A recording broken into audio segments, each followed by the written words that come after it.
We do live in an apartment where strange things happen, but we also live in an apartment that we can afford in Manhattan, in the East Village. And it's big. It got a little uncomfortable. Yeah. You want to turn the lights on and off? Fine. You want to remove some items. You want to turn the water on and off. You want to slam doors. I don't really mind all of that. But when you start yelling at me at 3 o'clock in the morning, I might have a problem. You've never told me this before. Well, because I want you to spend the night there. I'm not coming to you. Sounds like never. To your place anymore. Picture this. A spooky apartment in a fantastic location, all at a freakishly low price. Would you dare to live there? It's not every day that you meet people who have channeled their real-life experiences in a haunted apartment into the creative project of a lifetime. Enter Sally Struthers, an award-winning actress alongside co-star Jennifer Leigh Houston and director Allan Piper, who invite us into their world of spooky roommates, the making of their new independent horror film eVil Sublet, and their unique perspective into the world of indie filmmaking on a budget. I'm Bob Wheeler, and this is a special edition of Money You Should Ask, where we explore why we do what we do when it comes to money.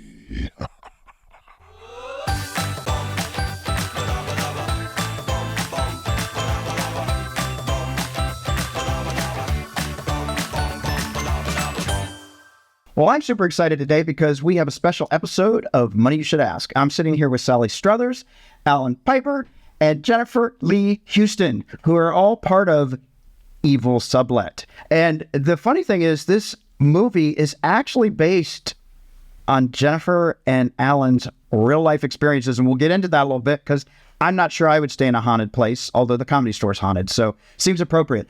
Welcome to the show. So excited to have everybody here. Thank you. Thank you so much. They're married, by the way. They are married. Yes, we are. Yeah, these two are married. Bob, Yeah. I'm not married. You're not married? Do we need to, we can turn this into a dating app. Let's just try it out as we go along. All right. Well, we'll find somebody. Now, do you want somebody scary or? Oh, no, not me. Not- These two are fine with scary.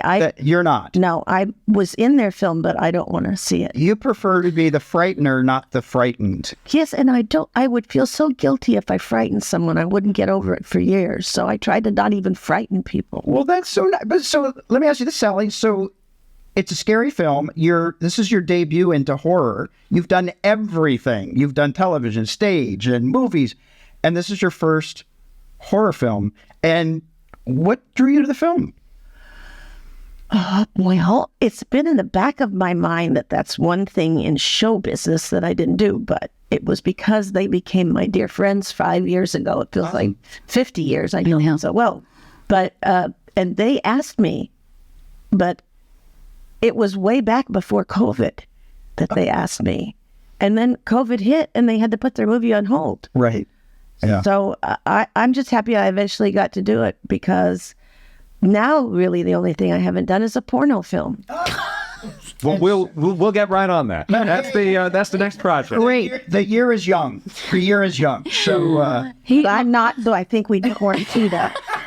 Oh, honey, there's an audience for everything. There's an audience. You'd be surprised. Really? Oh, yeah. There is an audience. That, yes, there. Really? Absolutely. Really? Yeah, that's right. What's that? Fans? Fans only. Only fans. OnlyFans. Oh, my God. You'd make a mint. You'd make a mint. Sal, we'll talk about it later. Okay. Bring that ring light home. So we were talking earlier about bad money choices. Yeah. No, making an independent film and using your life savings, that feels like a good choice. So, Allan, Jen, how did you just say, let's take every dollar we have and put it into a film because we all know every film is profitable from day one? I would say that some of the best money advice that I could give to anyone is do not make an independent film. Yeah. But we had an unusual fundraising strategy with our film. Anyone who gave over $20 had the option of becoming a ghost in the film. We would take their faces and we would hide them in the shadows and in the corners of the apartment. And How many ghosts do you have hiding in this film? over 200. Over 200, yeah. And what's great is this was a way that people who contributed to the movie could literally become part of it. Yeah. But it also makes it creepier and scarier. We've had we've now premiered the movie at the Coney Island Film Festival, and I was sitting next to someone at the movie, and we're watching a scene, and in the background, in the window, as it looks like it's a reflection, it's a face staring there that's hidden, and just it's there for the whole scene, and then partway through the scene, that person goes, "Ah, look over there," and so it's good. So it serves the purpose of both funding the movie and making the movie creepy. Well, I just did the math.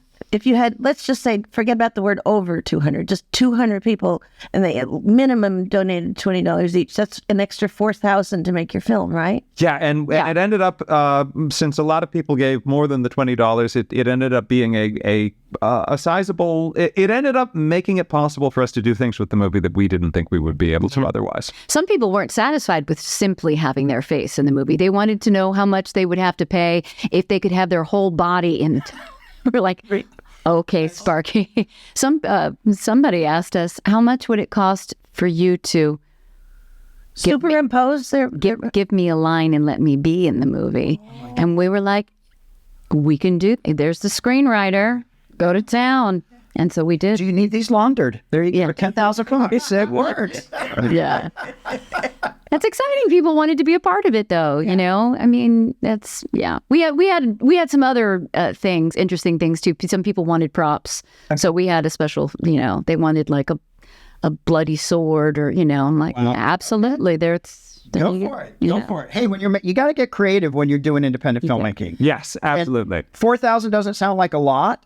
But when you're making a film, 4,000 could be like 4 million. And it was actually more than 4,000. Yes. Oh, God, yeah. Yeah. The other one has said it yet, but we're early in this interview.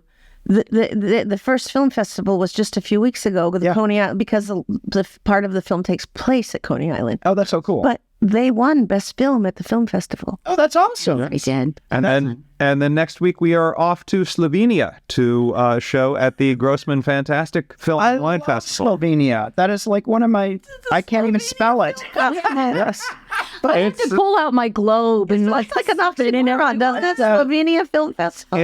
It's one of the most esteemed horror and fantasy festivals in Europe, and we're honored to be a part of it. That's super exciting. I was going to guess that. That was my next, comment. I was pretty sure it was the premiere. No, it actually is kind of a big deal.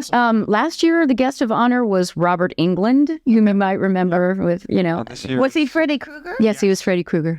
Yeah. I know that. And this year It's John McTiernan. Yeah. Who is who's probably best known to most people as the director of Die Hard, but best known to horror people as the director of Predator.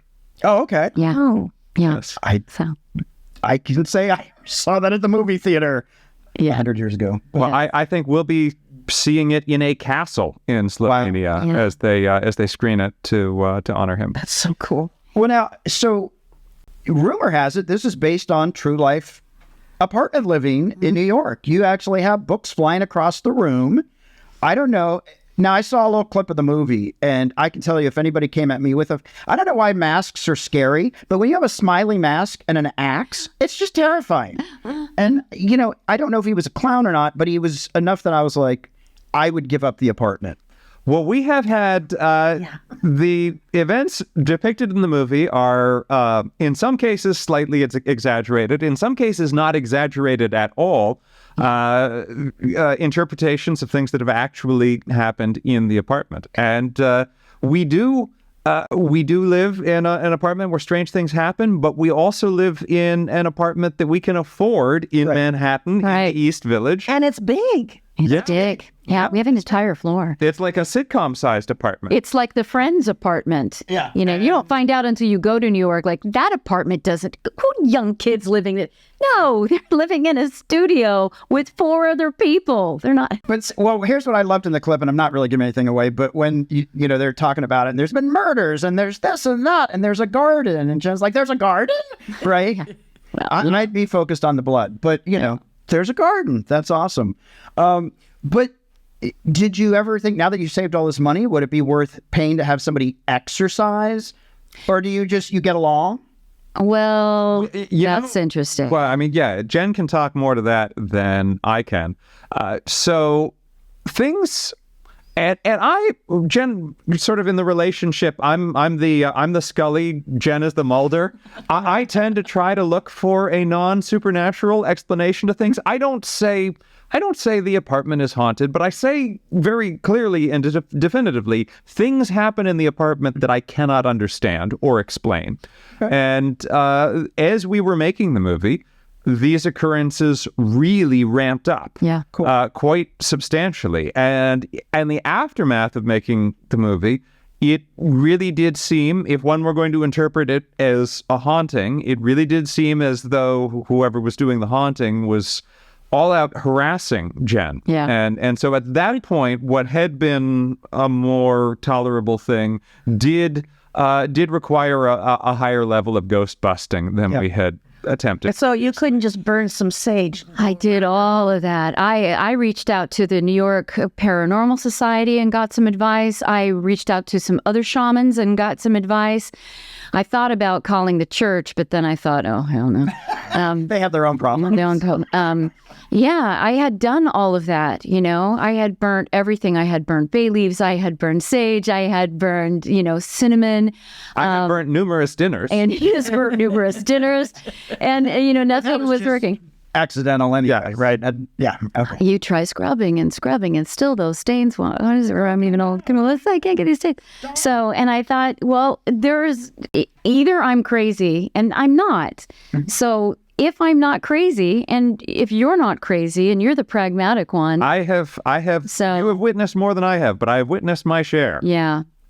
Doors opening and closing, and once there, a lot of water turning itself on and off, which is really, we're in the middle of a drought. Come on, it's really, but it's not 1851 anymore. Water doesn't just hot. You know what I mean? They keep up. Now, have you named this entity? Oh God, no, and it's more than one. Oh, okay. Oh yeah. So this apartment was built in 1850. It was a house. It was a single family home. It was built in 1851. I don't know at what point it got turned from a single family home and lobbed up into a really oddly shaped apartment. How many stories is your building? Just four. Just four. So if a family lived in there and inhabited all 4 floors. Exactly. Okay. Yeah. So I imagine over the years, it's a working class neighborhood. Mm-hmm. I imagine they lived really, really rough. You know what I mean? Mm-hmm. With not a lot of medical care, with not a lot of sanitation. When you think, well, when did indoor plumbing even become? I imagine, we have it pretty easy. If you get the cold or the flu, you go to the doctor, you get some whatever. They had none of that. Right. So I imagine for people going through cholera and typhoid and the Spanish flu, I can imagine that exit leaving was not great, not easy. Yeah.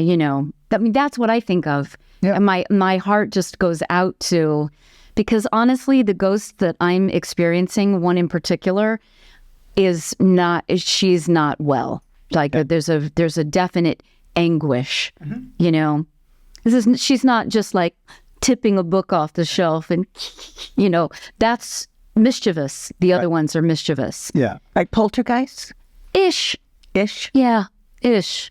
But they haven't done any harm, and they did sort of amp it up for the films. Wait a minute. We just got a head tilt from Jennifer Leigh Houston. I mean, harm, psychic harm, it got a little got a little uncomfortable. Yeah. You want to turn the lights on and off? Fine. You want to remove some items. You want to turn the water on and off. You want to slam doors. I don't really mind all of that. But when you start yelling at me at 3:00 in the morning, I might have a problem. If you start touching me, I am going to have a problem. I have a big problem with that. Dear God. Yeah. You never told me this before. Well, because I want you to spend the night there. I'm not coming to you.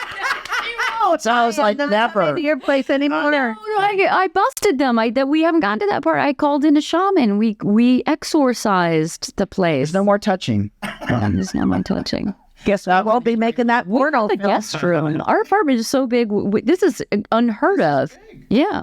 So, and speaking of money, part of the reason why we were able on a shoestring budget to make this film was because the majority of the film is our apartment. Right. We used our apartment. So, not a lot of location fees in unless you're, I'm like, come on, I'm going to charge you $20,000 if you're going to mess my kitchen up like that. Sparky. And they saved money by the fact that Allan wrote it. Yep. Allan directed it. Yep. Allan edited it. Yep. Jennifer starred in it. Yeah. I mean, that saved a lot of money. Well, Yeah. For a lot of scenes, I was the whole crew, which also was good as we were emerging from the COVID shutdown because we wanted to keep the number of people on set to an absolute minimum. Yeah.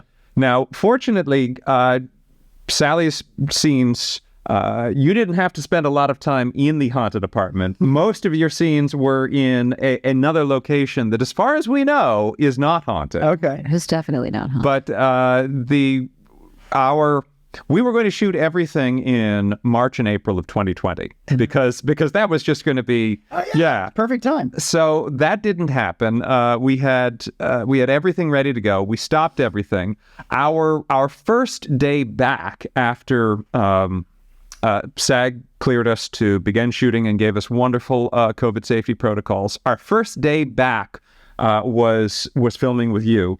And I have to say that everyone was nervous just to be in public with other people. Yeah. And they were also nervous because we were filming with an absolute screen legend.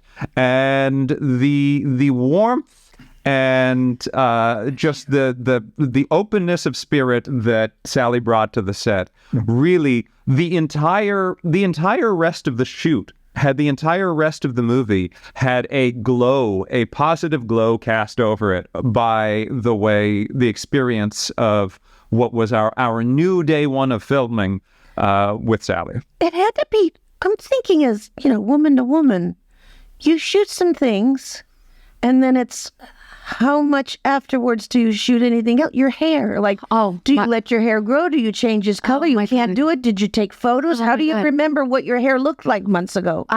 It was a nightmare. And first of all, I made him go back and reshoot stuff because I had packed on so many COVID pounds. I was like, dude, we cannot have this little slip of a thing walking down the street and then she rounds the corner.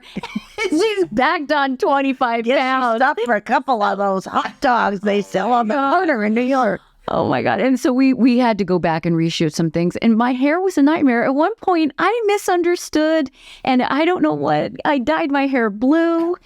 And he was, I don't know what I was thinking. He goes, what did you do? I say, well, it comes out in 28 washes.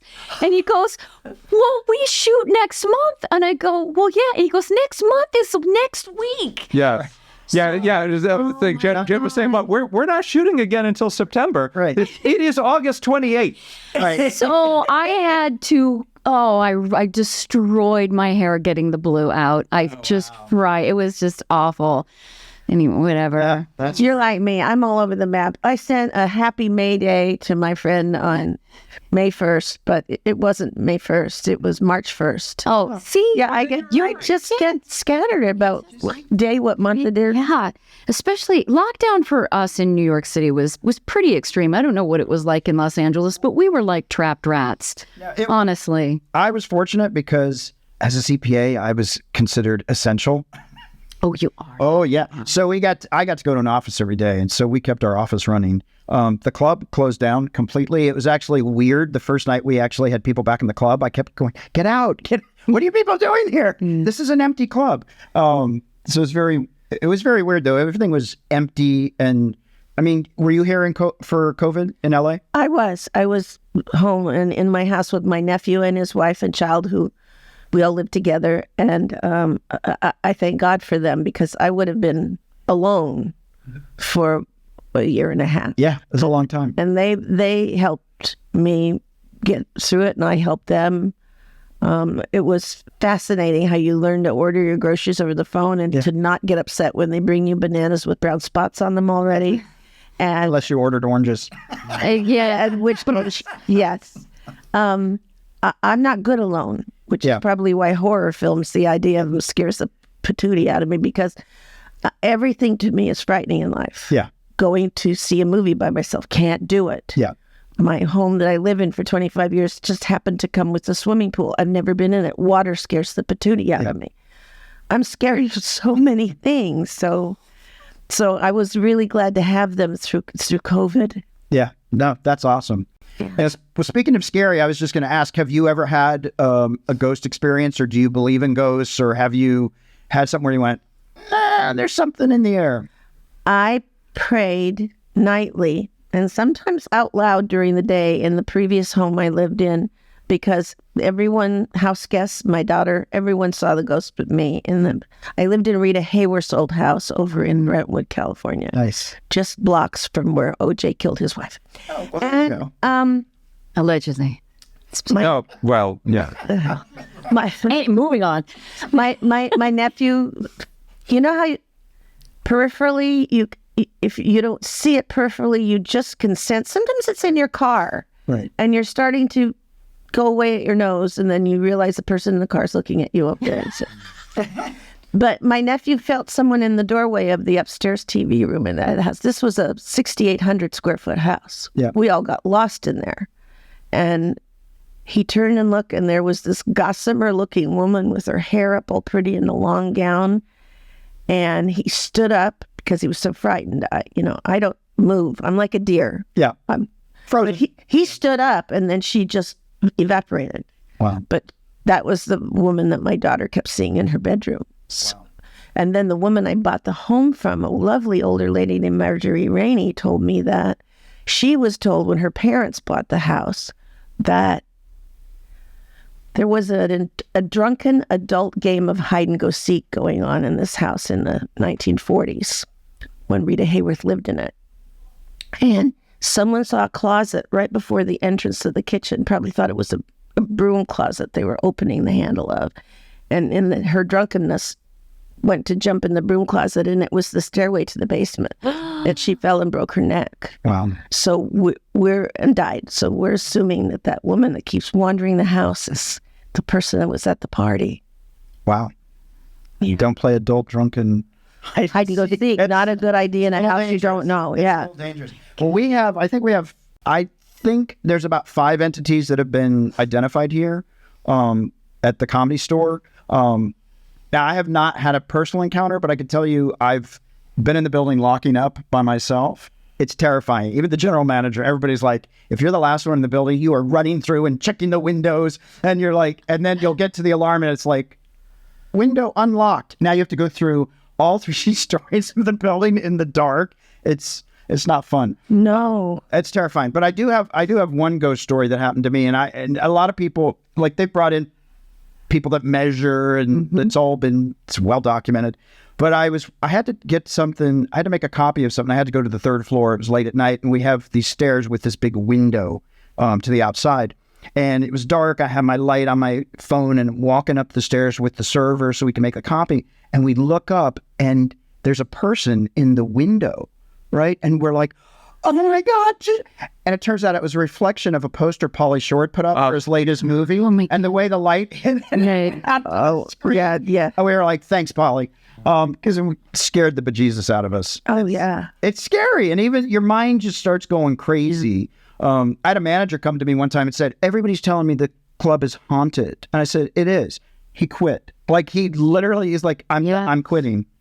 I'm like, yeah, but you haven't seen anything. He goes, I don't need to. I don't want to. So it's scary. Yeah. I cannot let my hand or my foot be even an inch over the edge of the bed. Me neither. Me neither. Because it's got to be covered. I still have the childlike mind that there's a monster under the bed. Oh, I'm pretty sure. And that if I let my foot go over or my hand, they're going to come and grab it and pull me under. Oh, yeah, I'm with you. My body senses what I'm doing when I'm sleeping, and if I kick off the covers and a foot goes hanging over, I wake up and pull my foot back. Yeah. But it's nice that the monsters under the bed are respectful of the boundaries. They are. If you don't go over the edge, it's not going to come creeping around and look. That's true. They do have making sense of something that makes no sense. No, look, I didn't get in a swimming pool after I saw Jaws, and I wouldn't take a bath because I'm like, it's going to come through the drain. Yeah, like absolutely. Hey, my uncle Ross Linfoot was a plumber. And he told us that this customer of his, an older woman, called him one night screaming at 1 a.m. You have to come over here. You have to come over here. What? Something bit me.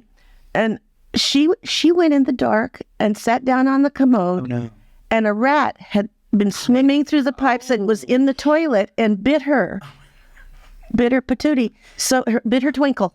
Yeah. So she had, when you get a bite from something that may be rabid, you have to go to the hospital and have all those shots in your stomach. Yeah. But he had to come over and pull the rat out of the toilet so you're not foolish to think that Jaws could come swim up through your pipes. A little baby Jaws. It's a little baby Jaws. It can still bite. Big bite. But it's amazing what sticks with you. I know I sound crazy to everybody out there listening. I am not crazy. What I am is crazy like a fox. I married that guy. No, but it's what's amazing is the stuff that lingers from your childhood. Oh, for sure. My parents bought the house that I lived in. They moved in a week before I was born. And right before my parents moved in, somebody committed suicide in the house. Wow. So that house was 100% not okay energetically. Yeah. And that would in my bedroom, the room that was to be. But that's not even why I brought up the house. It didn't have a pool. My dad put a pool in, and I remember being 4 years old and him holding me and bopping me around in the pool. And I said, "Dad, where are the holes?" He goes, "That's where the snakes live." Oh. I was 4. Wow. And that is not what you tell a very, fragile 4-year-old. And to this day, I really don't like to be in a pool by myself. And I know perfectly well that snakes are not going to come pouring out of every hole. I mean, on a good day, you might catch a frog in the skimmer. Right. That happened a lot. But I would only eat bread and peanut butter for the first 5 years of my life. And I did a variation. In the morning, I wanted peanut butter toast. In the afternoon or at school, when I started preschool at school, it was a peanut butter sandwich in my little lunchbox. And at dinner, very elegant, a toasted peanut butter sandwich. Like you do. No. So my parents got concerned that I was only eating peanut butter and bread. I wasn't eating fruit or vegetables or protein. They know now, all these years later, that peanut butter is full of everything your body needs and you're not going to get sick. And my father was a doctor, so he sits down on the bed one night. I was maybe not even 5 yet. My sister's over there in that twin bed. I'm here. And he's talking to me in the dark. And he says, "Sally." I said, "Yes, Daddy." He said, "Sally, you know how you love that peanut butter so much?" "Yes, Daddy." "Well, your mother and I have spoken, and we think it's very important for you to know that, you know how you and Susie get a jar from Mommy when the jelly's all gone, and she helps you poke holes in the top, and then you take the lid off and you go outside and you put some grass and leaves in it, and then you catch a grasshopper or a beetle and you put it in there, you put the lid on it, you watch it all day." "Yes, Daddy." "Well, you probably didn't know this, but one morning you're going to wake up inside of a giant peanut butter jar, and it's going to be so big nobody will be able to open the lid to get you out." Huh. I didn't eat peanut butter for 30 years. Oh my goodness. Good. And I had nightmares, continuous nightmares about being stuck in a jar and not being able to get out. Good. Parents are crazy. Yeah. Parents are crazy. Yeah. But they grab a doctor. They broke you of eating the peanut butter sandwiches. So according to them, mission accomplished. There you go. Yeah. Well, what did you eat instead then? Pudding. Because that doesn't come in a jar. So. Smart choice. A smart Oh my choice. God. That's too funny. So what was the most exciting thing about this film?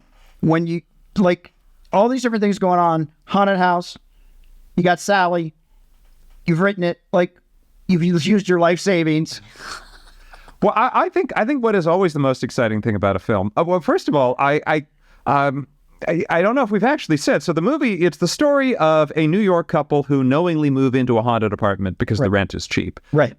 Jen plays the lead role. She's the wife in the couple, and she's the person that the haunted events happen most to. Sally plays a very important role that basically the whole mystery of the apartment turns on, and so I just wanted to make sure people knew the premise of the movie. So I think what's most exciting about a movie is always the unexpected things that the other people involved bring to it. Movies are I think, probably the most collaborative art form. It's not like a novel where the novelist sits down and creates it all himself. So as a writer and as a director, I had all sorts of visions in mind. And the exciting thing is you work with other people and they exceed your visions. Jen was... I wrote roles for her where she had to be funny and scared and scary and angry, because I knew that she could perform in all of these ways, but she performed in ways that exceeded my expectations and that made... I'm just finding this out, by the way. How was I? Oh, fine. You're incredible in the film. You are I'm wonderful. so proud of you. As are you. And Sally, she brings to her scene, she brings when I was on set, one moment I'm tearing up based on her performance, and at the next moment I'm having to bite my fist so that I don't crack up and spoil the take. And we had so many talented performers, and they all exceeded my expectations, and they all brought more to the roles and to the movie than I could have imagined being there on my own. So for me, that is the most exciting thing. I think the most exciting thing of all is the day that they told me that it was edited, it was done, and they had it written to film festivals, and it had been accepted at the Coney Island Film Festival. That to me was the culmination of, oh my God, we can now pop open the champagne and do some high fives. And, Gotten to the finish line. yeah. That to me was for them. That's all I want, especially when COVID interrupted the whole thing. That's all I wanted, was to get to the finish line for them. Yeah, well, I mean, that's a huge accomplishment, because so many films get started, they get filmed, they go nowhere, or they don't get the final edits. So final edits, everything, film festivals, it made it to the screen, which a lot of films don't make it to the screen. Yeah. A lot of anyway, whatever, we could go on about it. What was your favorite thing about the film? Oh my God. Getting to work with your illustrious, wonderful husband? It was all amazing. It's just like Allan said. It was, listen, when you have... we've been together for 16 years. We have done a lot of little projects together. I'm also a singer-songwriter, so he has wrote 5 songs in the movie. And I did write 5 songs in the movie. But we've done a couple of music videos together. He helps me out. I help him flush out some little things. But we had certainly never done a feature film together. I was a producer on his last feature film, which was a documentary. So... whatever, I could have never imagined that anybody would ever do anything like that for me. I'm older. I thought, I've had my career. I was primarily a musical theater dancer. And when you stop dancing, the phone stops ringing. And I just got, well, you know what? I'll just hang it up. And Wait a minute, I'm going to interrupt you. What? Because you were talking about this earlier to my friend Claudia. You just arrived an hour ago at my house. Yes. And I was talking about you having a baking company. Yes. And you being very well known in the New York area for the insane cakes you make for people for all sorts of events. And then you were talking to Claudia about, speaking, Bob, of money. Yeah. She crazily, without thinking of really what it was all about, decided that, well, she liked to bake, she would open a bakery. Like you do? When your acting career starts to just open it, you just open a bakery. In New York, where there aren't any other bakeries? Ever. They don't have food there. Yeah. I took a really bizarre, hairpin She did very well, and her business was called Shut Your Cake Hole. No, my cake show is called, and Allan makes a cake show for me. So I had a bakery. It was called, first it was called the PMS Cookie Company. And yes, that's what you were thinking. And then that didn't fly. Imagine that. And so then 5 years into having the company, we had to rename it This Chick Bakes. And then we ended up selling it 10 and a half years later. And, in addition, my partner, I started this bakery after knowing this fellow for 6 months. He was my boyfriend. We started a business together. What were we thinking? Anyway, I hated him so much by the end of this bakery thing. Yeah. He had left me for a younger, blonder model. We were broken up, but still living together. It was a nightmare. We hated each other. We couldn't wait to get away from each other. He ended up being one of my best friends. But Allan wrote not only this film for me, he wrote to play my husband, this ex-boyfriend. To play my husband. So it's a generous guy. Filled with just so much weirdness. And then my ex-boyfriend's wife, his actual wife, plays his sister in our movie. Oh, that's hilarious. Just to keep it janky, Yeah, you know. So that's Charlie Tucker, and his wife is Michelle Ammon, and you see them both on TV all the time. They're wonderful. Yes. Yeah. But yeah, Charlie plays Jen's husband in the movie, and I cast That them wasn't together. awkward at all. I cast them together because they have a really interesting chemistry together, and Charlie is a wonderful actor. Yeah. So Jen makes this television show, and she bakes something that you would never dream could be made in your own kitchen, and Allan films it, and it's called Shut Your Cake Hole. Shut Your Cake Hole. And So we work together in all of those like smaller little, like, you know, you start a cake show online, whatever, like you do. After you close your bakery, you make music videos and you do this. But I could never have imagined I'm going to say, this juncture of my life, that anybody would do anything like that for me. And so when he presented me with this script for me to read, I didn't even know he was writing a movie. So he's like, I just wrote this thing for you. Because he has a million other jobs, by the way. Yeah. He just, I wrote a movie. I'm like, oh, well, take a look at it. And here's the funny thing. I'm reading. It's wonderful. I'm delighted. I'm laughing. I'm crying. But I get to this one part, and I'm reading this part, and I'm like hearing Sally Struthers' voice in my head. No, at this point, we didn't know Sally so well. This was years ago that he wrote this. We had just met Sally and spent an evening with her chatting and loving. And anyway, so I obviously, when I finish, I go in and I say, holy crap, are you kidding me? This is so fun and wonderful, and I can't believe you did this. We're crying. But let's go back to this part, Rena Baker. When I was reading this, I just kind of naturally, rhythmically heard Sally Struthers. I'm like, tell me that you didn't write that part for Sally Struthers. He goes, maybe. I'm like, what makes you think that Sally Struthers is going to be in our janky little independent film? It's like, great. Now I can't imagine anyone else doing it. So it took a long time for me to get my courage up, months and months and months, to ask you. What did I say? You said immediately, without even having read it, you said yes. I was like, holy shit. So maybe that was my favorite movie of the whole movie, was the day Sally Struthers said yes to that she would be in our movie. Well, and there's a twist with Sally's character that we won't discuss, but it is Sally definitely brings so much. No, I'm so much to the movie, and I'm only in it a little tiny bit, but just enough. It's perfect.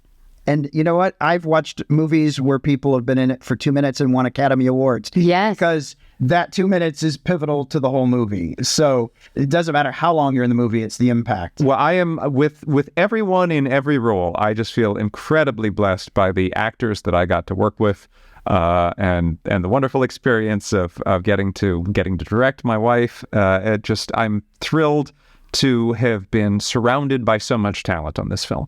No, that is so cool. That is so cool.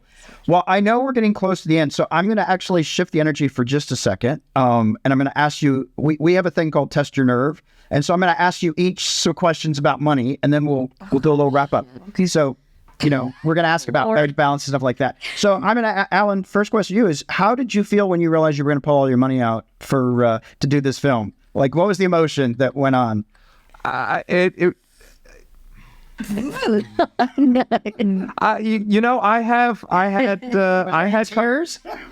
belief that I had faith in this film, that this film would be, it's being distributed by Lionheart Distribution, so I have confidence that it will be coming to either a theater or a streaming platform near you in the near future. So it's a bold thing to make an independent film, but I had confidence that it would also nausea. No, that's my only been in one film festival so far. When you make an independent, non-studio produced film, you've got to enter 100 film festivals. Hope you get in 7 or 8 of them, and if you do, well, win an award or 2. Maybe someone will say they'll be your distributor for your film, and they'll get it placed somewhere. Yeah. First film festival, one best film, they have a distributor already. Yeah.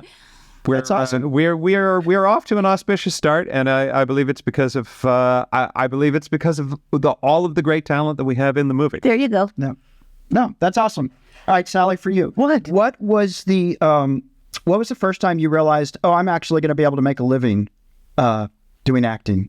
Do actors ever feel they're going to make a living? You see, because there's a very valid fear that you get a job, it eventually comes to an end. It can end in a week or a month if it's a movie of the week or a play, and then you don't know when you're going to get another job. So I don't think there's a lot of actors who ever think, oh, well, I'm going to do okay, because one of my dearest friends who I introduced to Jen and Allan is the wonderful actress Brenda Vaccaro, and she can act rings around me. She is fascinating and bright and deserves every award in the world for what an artist she is. And yet she can't get arrested. And I keep working. So what dictates that? I don't know. But I've done really basically for the last 25 years, mostly only theater. Yeah. And I go to all these regional theaters. Yeah. At different places in the country to do a play just for that theater or a musical. That's and awesome. So I'm occupied for 6 weeks, 2 weeks of rehearsal, a 4-week run of the play or the musical. And then I pack up my suitcase and I go over here to this city and I meet 50 new people and I learn all their names and I learn a whole new show. And I do that for 6 weeks and then I pack up my suit. I mean, I've been living like a vagabond for years now. So when these two said, well, Allan's written a... Yes! I'll do it. Yes, I don't have to go learn 50 people's new names. And, no. Oh, my God. Just 4. No, I don't think actors ever feel secure. Yeah, right. Yeah. Because you're the flavor of the month right now, and then you can be put through a 10-year period of a drought where you can't get arrested and you start waitressing or you whatever, or you open a baking company. Yeah. Like you do. Like you do. Like you do. No, I have never felt financially sound. Okay. Yeah. I think that's true for a lot of artists. I do.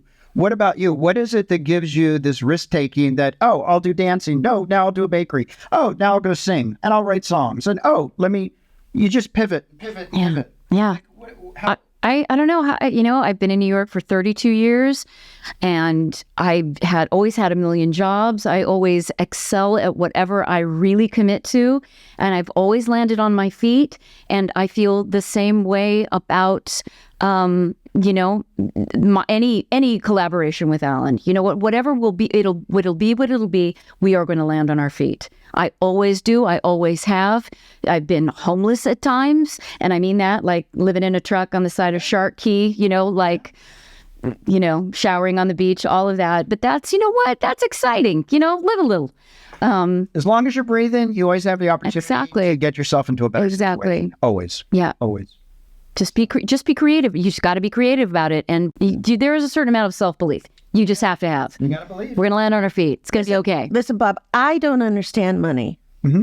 I don't understand where it comes from and what you're supposed to do with it. I don't understand how to save or pay attention to whether or not the bank account's going up or down. So I've lived my whole adult life with a CPA, business manager, who can rein me in. They try really hard. I'm not being good at reining. For instance, when I go to Maine or to Virginia to do something, everybody in those business offices, in those places of work, are told on day one that they are not allowed to hand me my paycheck. And when you're in show business, Thursday is job appreciation day. Thursday, you get your check. I never see it because they've been told that the check for me has to be mailed to Los Angeles to people who will take the money and do the right thing with it, because if it were handed to me, I would immediately go to every antique store in a 30-mile vicinity, and I would be sending home more furniture with no room in my house to place it. Okay. Yeah, no, I'm not good. You're not good with money. And you know what? Oh, most people aren't. So, and that's why we love talking about money. That's why, because everything we do has a money impact. Whether we take a risk, we don't take a risk. Whether we spend money, we don't spend money. Money impacts all of us. I know we're coming to the end here. Where can people find the film? What would you suggest? Go to you've got a website with the trailer. and all that good stuff. Oh, can I just tell them before you answer that? eVil Sublet is like E.Vil, V-I-L. Like East Village. Like Yes. East Village. eVil. Like Yes. for the people that are watching this that are probably way more sophisticated than I am, but like Soho stands for south of Houston Street in New York. It's an If you abbreviation. live in Soho, you're south of Houston Street. So eVil is East Village, but eVil Sublet also means it's evil. Yes. So if you go to evilsublet.com, if you follow us eVil Sublet on Twitter or on Facebook, you can see updates on when and where there will be an opportunity to see the movie, and I hope it will soon be available for people to see the world over. No, that's awesome. Well, I encourage everybody to go see this movie. You'll pee in your pants and you'll laugh because it's comedy and horror and a whole bunch of stuff in between. Thanks so much for all of you. Yeah. Thank you. Sally, thank you. Alan, Jennifer, thank you so much. It's been awesome. Thank you for moving the lights for us, Gal. Absolutely. Absolutely. Thanks so much. Thank Thank you.